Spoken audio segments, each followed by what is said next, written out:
I hugged a complete stranger at the Harrington Charity Gala on a Saturday in November, and in doing so, I accidentally declared war on a man I'd spent 6 months running from, pledged myself to a man I didn't know existed, and set fire to a life I had only just started rebuilding. And I did it all in approximately 4 seconds, with champagne on my breath and sheer, animal panic in my veins, because my ex-boyfriend had just walked into the ballroom and I needed the nearest male body to hide behind. The nearest male body happened to be 6'4", 240 pounds of pure, terrifying muscle, wearing a bespoke black suit that cost more than my catering van, and looking out over the crowd with a pair of ice blue eyes that would haunt my dreams for the rest of my natural life. But I didn't know any of that yet. All I knew was, Victor is here. Victor is walking toward me. Victor has that look on his face, the one that means he's about to make a scene, the one that means you belong to me and everyone in this room is about to know it. So I did the only thing my panicking, champagne-fuzzy, fight-or-flight brain could come up with. I grabbed the tallest man within arm's reach, and I hugged him. Not a polite greeting, not a friendly embrace. I seized this absolute mountain of a human being by the lapels of his suit, threw my arms around his waist, buried my face in his chest with the desperate strength of a woman who has run out of every other option, and I held on like he was the anchor in a crashing storm. He felt like solid granite and smelled of whiskey and winter and something expensive. His entire body went rigid with shock for exactly 1.5 seconds, and then his massive arms came up, settled around the curve of my waist and shoulders like they had been designed to rest there, and he hugged me back. He hugged me, not politely, not out of confusion. He wrapped his arms around me with the slow, deliberate intensity of a man who has decided, in the space between heartbeats, that whatever is happening is something he intends to be in charge of. When I pulled away, breathless, terrified, my heart hammering so hard I could feel it in my teeth, the entire ballroom had gone silent. 300 people, crystal chandeliers, a 12-piece orchestra that had stopped mid-waltz. Every single person in that room was staring at the plus-size caterer who had just seized the most dangerous man in the city and clung to him like her life depended on it. Which, in a way, it had. The man I had hugged looked down at me with his ice-blue eyes. He looked at me, not at the room, not at the 300 horrified guests, not at my ex who was frozen mid-stride 15 feet away. And his mouth curves into a slow, devastatingly calm smile that made my nervous system simultaneously shut down and light on fire. "Well," he said, in a voice that was deep, accented, Russian, underneath something refined, and so quiet that only I could hear it. That was unexpected. "I am so sorry," I whispered, my hands still gripping his lapels because my fingers had apparently forgotten how to let go. My ex. He was coming and I panicked and you were the closest. I'm the caterer. I'm not even supposed to be out here. I make the desserts. Breathe, he said. I breathed. The man in the gray suit, Constantine said, without looking away from my face, walking toward us, stopped now, expensive watch, angry eyes. "How did you—" "Because he's the only person in this room who looked at you like you were something he owned, and you hugged me like a woman trying to hide from a predator." His ice-blue eyes held mine. "Is he going to be a problem?" No. He was. I left him 6 months ago. He doesn't accept it. Not a question. A reading. The most precise, devastating reading of my entire situation, delivered by a stranger whose arms still held me like a shield. "He's been following me," I heard myself say, and I don't know why I told him the truth. Maybe because his hand was still on my waist, and it was the first time in 6 months anyone had touched me without making me flinch. Something changed in his ice-blue eyes, something cold and ancient and very, very focused, like a predator that has just identified prey. "Then let's give him something to think about," Constantine said, and, without asking, without warning, he slid his hand from my waist to the small of my back, pulled me flush against his chest, and buried his face in my hair, holding me closer, fiercer. This time, he was in charge, and this time, it was not a rescue, it was a claim. When he released me, Victor Crane had turned on his heel and walked out of the ballroom. I found out who I had hugged approximately 90 seconds later, when a woman in a headset, the event coordinator, grabbed my arm in the kitchen corridor and looked at me with an expression that combined awe, terror, and the specific, wide-eyed bewilderment of someone who has just watched a house cat bite a lion. "Do you know who that was?" she hissed. "A very tall man with nice shoulders?" I offered weakly. "That was Konstantin Zakharov. Don? Konstantin Zakharov. He runs. He is. Do you not read the news? He's the head of the Zakharov syndicate. He controls half the shipping in this city. He is quite literally the most dangerous man at this gala, possibly in this hemisphere, and you just threw your arms around his waist in front of 300 people." The room tilted. I replayed the last 4 minutes. The suit, the shoulders, the way every single person in the ballroom had frozen, the way Victor, who was afraid of nothing and no one, had turned and walked away. I had not hugged a kind stranger. I had hugged a mafia boss, the most ruthless, feared, notoriously private mafia boss in the city. In front of everyone. "I need to leave," I said. "I need to leave right now. I need to go home and change my name, and possibly my continent." "He's asking for you," the coordinator said. He told his man to find the woman in the chef's coat who embraced me. His exact words were, "Find out everything about her. Start with her name. My name is Nadia Torres. I'm 34 years old. I am plus size, wide hips, full thighs, soft stomach, round face with dimples that I have been told by exactly one person in my life are the best part. I am a pastry chef and the sole owner-operator of Torres Catering, a company that consists of me, my van, and my hands.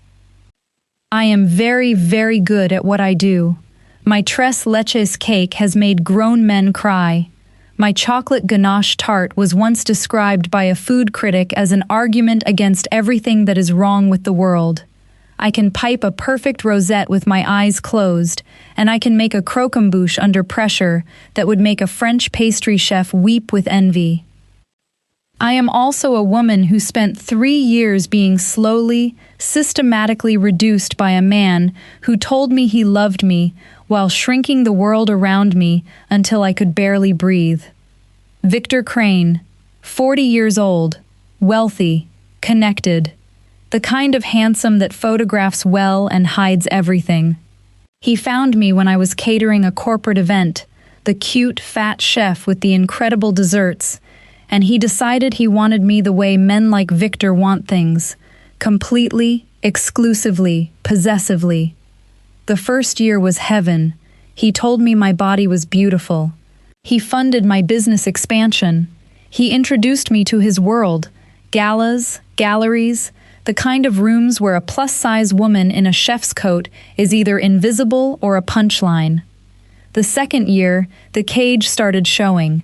He monitored my phone. He criticized my clients. He told me my recipes were cute, but not serious. He told me I was lucky to have him, that a woman my size should be grateful for the attention. He never hit me.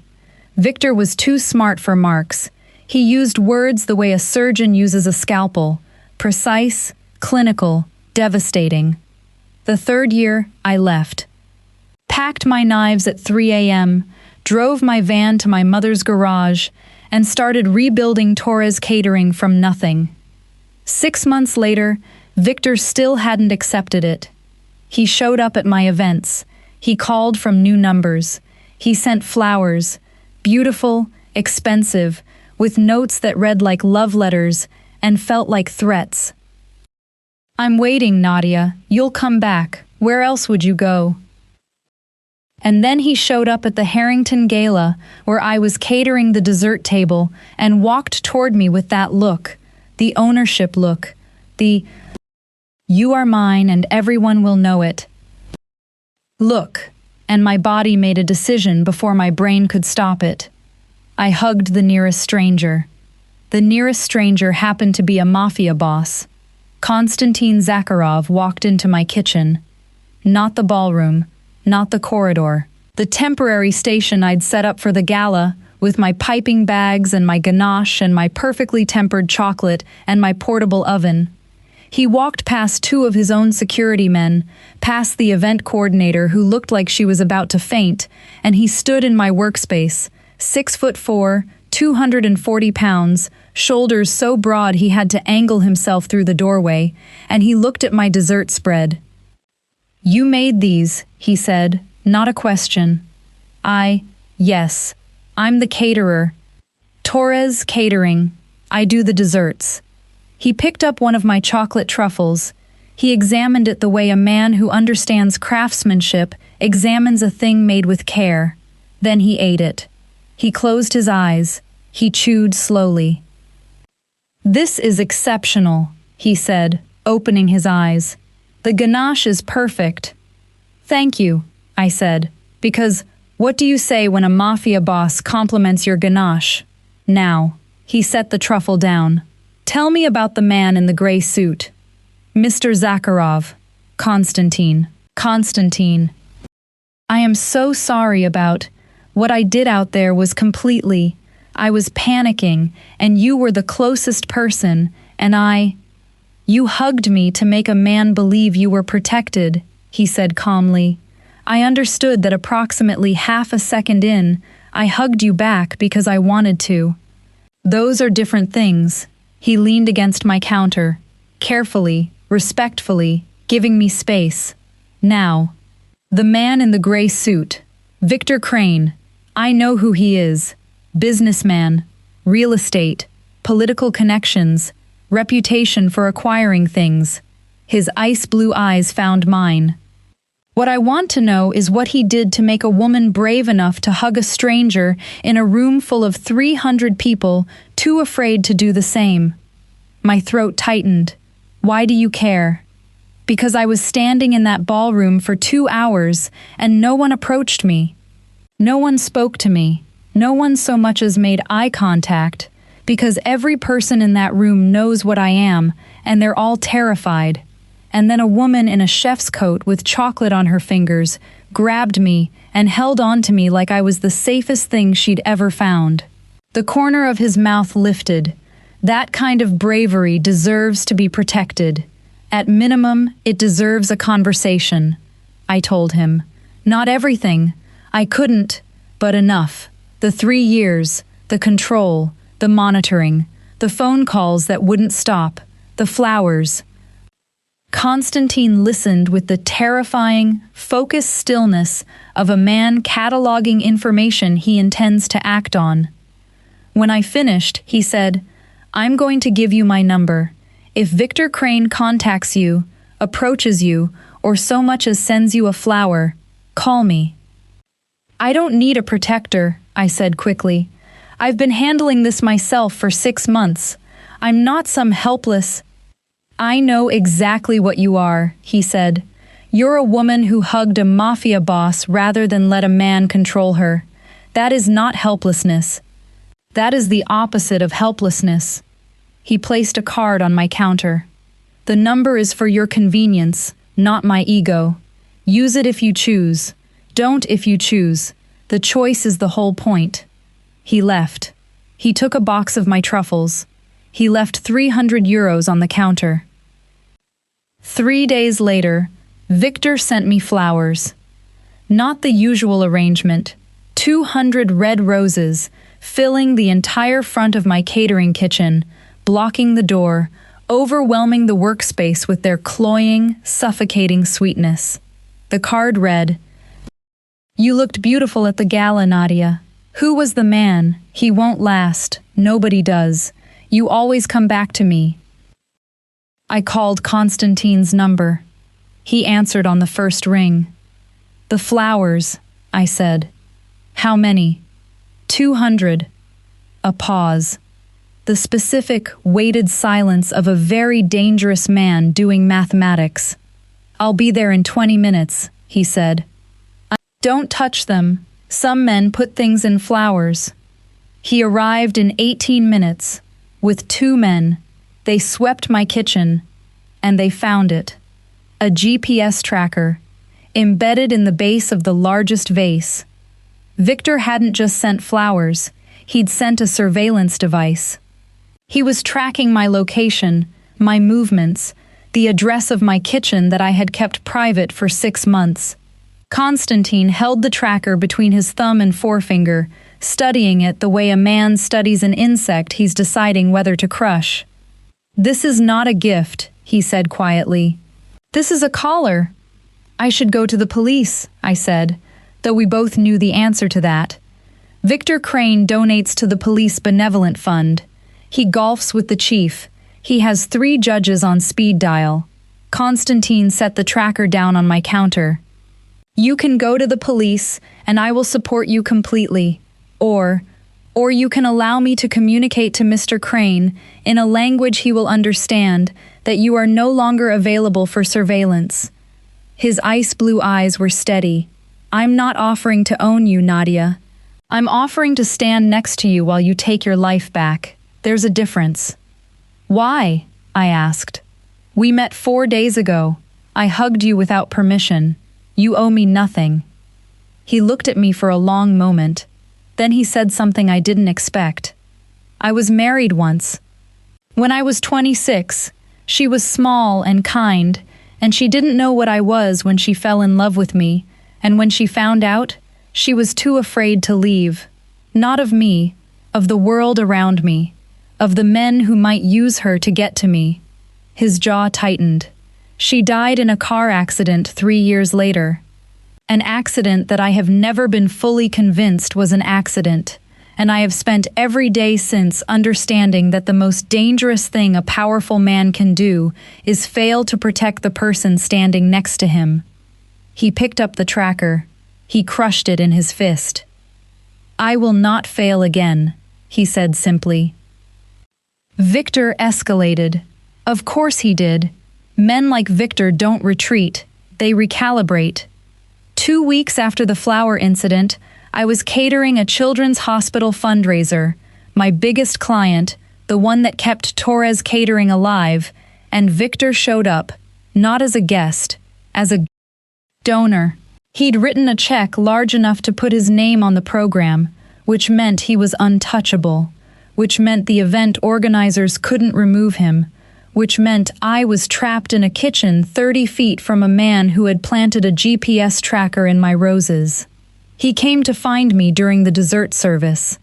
He stood in the doorway of my station, blocking it, the way he always blocked doorways, making his body the perimeter of my world.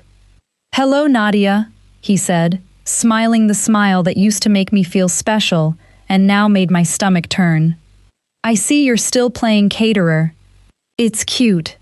He looked at my body, slowly, deliberately, the way he looked at things he was appraising. "You've gained weight. Stress eating? You know I always said you'd look better if you—" "She looks extraordinary," said a voice behind him. "Step aside." Victor turned and looked up and up. Konstantin Zakharov stood in the corridor like a wall that had learned to wear a suit. His shoulders were so broad they created their own architecture. His ice-blue eyes looked down at Victor Crane with the same flat, dispassionate focus a wolf gives a rabbit. Not hate, not anger, just the calm assessment of a predator evaluating whether the thing in front of it is worth the energy of killing. Zakharov, Victor said, recovering quickly. Victor was good at recovering. I didn't realize you were… Are you here with the caterer? A laugh, designed to diminish. That's sweet, though I'd have thought you could do better than… Finish that sentence, Constantine said pleasantly, and it will be the last sentence you finish with your original teeth. The corridor went very quiet. Nadia Torres is under my personal protection, Constantine continued, his voice never rising above conversational. Her business, her kitchen, her person, untouched. If you contact her, approach her, send her flowers, follow her van, or speak her name in any room I might hear about, and I hear about most rooms, I will take it personally, and I handle personal matters with a thoroughness that men like you, Victor, cannot afford. Victor looked at me, looking for the flinch, the apology, the please don't make a scene. I didn't flinch. I picked up my piping bag and went back to work. Victor didn't come himself after that. He didn't need to. He used the weapon he always used: systems. Within a week, a health inspector showed up at my kitchen, unannounced, with a clipboard full of violations I had never committed and a dead-eyed expression that told me this visit had been arranged by someone with connections. They shut me down. 48 hours. Pending investigation. Then my van was towed, parking violation, on a street where I'd parked every day for 6 months without a ticket. Then my biggest client, the Children's Hospital, received an anonymous complaint about food safety concerns from Torres Catering and suspended my contract. Victor was dismantling my life, piece by piece, systematically, the way he always did, not with fists, but with phone calls, not with violence, but with the quiet, invisible destruction of everything I'd built. I sat on the curb outside my closed kitchen at midnight, with no van, no contract, and no way to make next month's rent, and I understood with terrible clarity that Victor Crane had never needed to touch me. He just needed to touch everything I'd built and watch me collapse without it. I called Constantine. My hands were shaking. I wasn't crying. I was too angry to cry. He's destroying my business, I said. Health inspector. Towing. My biggest client. He's taking it all apart, and he's not even getting his hands dirty. Silence. The heavy, focused silence of a man doing calculations. How much do you need to survive the next month? He asked. I'm not taking your money, Constantine. I didn't call you for money. I know. You called me because you're angry, and you need someone who understands how men like Victor Crane operate, so let me tell you what I understand. His voice was calm, precise, and absolutely deadly. Victor Crane is using institutional power to destroy a civilian business because a woman rejected him. This is not a personal dispute anymore. This is a man weaponizing public systems against a private citizen. And that, in my world, is the kind of overreach that gets addressed. Constantine did not touch Victor Crane. He didn't need to. He did something far worse. He used Victor's own weapons against him. Within 72 hours, the health inspection was reviewed by a second inspector, a legitimate one, who found 0 violations and filed a formal complaint against the original inspector for irregularities consistent with external influence. My kitchen reopened. My van was released. The towing company received a visit from a law firm that explained, in exquisite detail, the legal consequences of fraudulent towing. My hospital contract was reinstated, with a personal apology from the director, who had received documentation showing that the anonymous complaint had been traced to a phone registered to Crane Real Estate Holdings. And then the real reckoning began. Constantine's lawyers, a firm so expensive their letterhead probably costs more than my van, filed a coordinated series of complaints, investigations, and legal challenges against Victor Crane's real estate empire. Building code violations, tax irregularities, contract fraud. The kind of forensic financial dismantling that doesn't leave bruises but leaves nothing standing. Within 6 weeks, Victor Crane's development license was suspended. His political friends stopped returning his calls. His investors pulled out.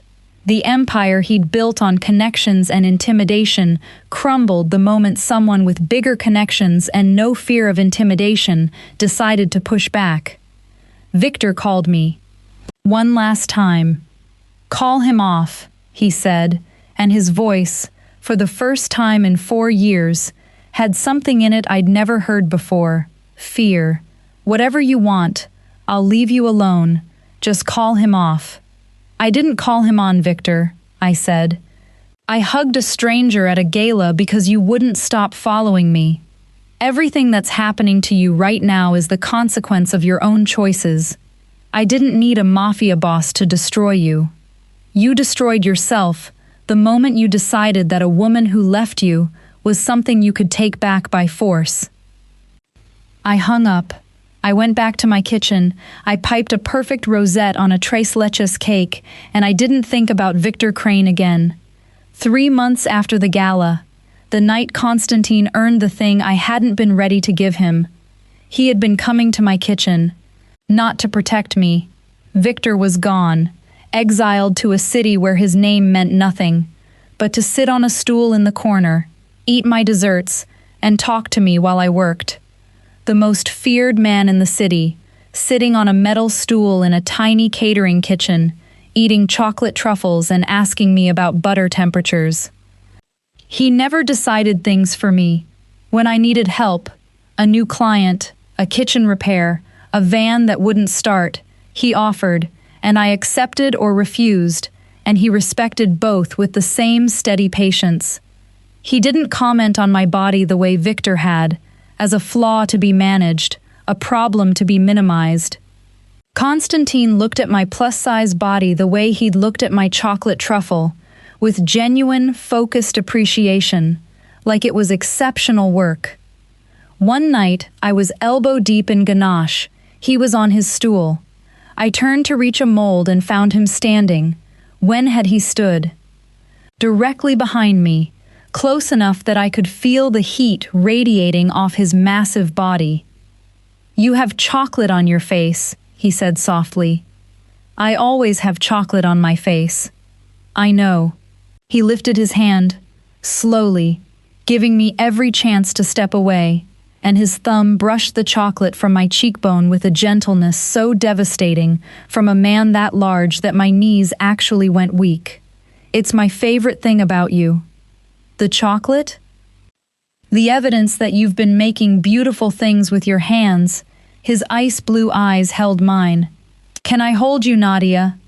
"You've already held me," I pointed out. "Twice." "No, you hugged me once in a panic. I pulled you close once, to protect you. Neither of those was real." His thumb was still on my cheekbone. "I'd like a real one, if you'll have it." I hugged him, not in panic, not because Victor was watching, not because I needed to be saved. I stepped into his massive arms and held him because a man who could crush concrete with his hands had just asked permission to hold me, and that, after 3 years of a man who never asked permission for anything, was the most romantic thing that had ever happened to me. I pulled away slowly, keeping my hands on his chest, because I am a woman who learned the hard way that affection from powerful men comes with conditions. "If this is going to be something," I said, "I need you to hear my terms." He didn't flinch. He gave me space, but kept one arm lightly around my waist. "Tell me." "Torres Catering stays mine. My business, my decisions, my clients. You don't fund it. You don't improve it. You don't quietly arrange things behind my back to make my life easier. I built this from a van and a recipe box, and I will not owe my success to a man. Any man." "Understood. I am not a secret. I am not a mistress. I am not tucked away somewhere safe while you live your life. If I'm with you, I'm with you, in the open, where the world can see, and the world includes the parts of your world that will look at a plus-size caterer and wonder what a man like you is doing with a woman like me. Let them wonder, he said, and something fierce moved behind his ice-blue eyes. And the fear, you make a decision about my life without asking me first? We're done. I don't care if it's for my safety, my comfort, or my own good. I spent 3 years with a man who decided things for my own good, and I will die alone before I let another man do it. Konstantin Zakharov, who runs a syndicate, who commands men, who has never in his life been told no by anyone who wasn't prepared to die for the privilege, looked at me with something I can only describe as admiration. Those are good terms, he said. They're non-negotiable. I know. That's why they're good. He paused. Can I add one? Try me. Once a week, you make me the chocolate truffles. Not as the caterer, as the woman I'm courting. I'll pay full price. I laughed. For the first time in months, real, full, from the belly, the kind of laugh that makes my dimples appear and my whole body shake. Full price plus tip, I said. Done. 6 months later, Torres Catering is the most sought-after dessert company in the city. Not because a mafia boss made some calls, because a plus-size woman with chocolate on her fingers makes the best ganache in the hemisphere, and word got around the old-fashioned way, through people's mouths. I have a waiting list. I have a new kitchen, one I paid for myself, with my own money, from my own clients. The van has been replaced with a better van. My name is on the door, the same way my hands are in the dough, and every bite of every dessert that leaves my kitchen carries the specific, irreplaceable signature of a woman who rebuilt her life from flour and sugar and sheer, stubborn refusal to be diminished. Konstantin comes to my kitchen every Tuesday. He sits on the stool. He eats the truffles. He pays full price plus tip. He asks me about my day, and he listens to the answer, and he never once suggests that my day would be better if it included his money, his influence, or his decisions. He has never commented on my body with anything other than reverence. He holds my wide hips like they are the framework of something sacred. He traces the curve of my waist with the focused precision of a man who has spent his life building empires and has finally found the one thing more impressive than an empire, a woman who built her own from scratch, twice, and didn't need him for any of it. You are the bravest person I've ever met, he told me last Tuesday. Chocolate on his thumb. I hugged a stranger at a gala because I was panicking, I said. That's not bravery. That's fight or flight with bad aim. No, he said, his ice-blue eyes soft in a way that 300 people at the Harrington Gala would never believe. The hug was panic. Everything after, leaving Victor, rebuilding your business, refusing to be diminished, setting your terms with a man who terrifies everyone else, that was bravery. The hug was 4 seconds. The bravery has been your whole life. Victor Crane relocated to another state. His real estate empire is a shell. His political friends discovered, as political friends always do, that loyalty is conditional, and proximity to scandal is expensive.